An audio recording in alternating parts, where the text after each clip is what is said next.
அம்மா என்னம்மா எழுதுறது? ஸ்டேட்டா இந்தியாடி. ஏன் இந்தியா எழுதுற? சவுத் ஆப்பிரிக்கான்னு எழுத வேண்டியதானே? தமிழ்நாடு.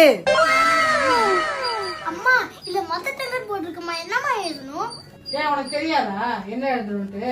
அம்மா எனக்கு டவுட்மா, மதர் டங்கன் இருக்கு, ஏன் ஃபாதர் டங் இல்ல? என்ன டவுட் உங்களுக்கு? மதர் டங்கன் இருக்கு, ஃபாதர் டங்கன் இல்ல, அதானே? ஏன் தெரியுமா ஃபாதர் டங்கன் இல்ல? ஏங்க அக்கா என்னடி கிட்டவா? ஃபார்ம்ல மதர் டங் இருக்கு, ஃபாதர் டங் ஏன் என்ன தெரியுமா? ஏன்? ஏன்னா மதர் தான் ஃபாதரை பேச விட மாட்டேங்கிறாங்களே.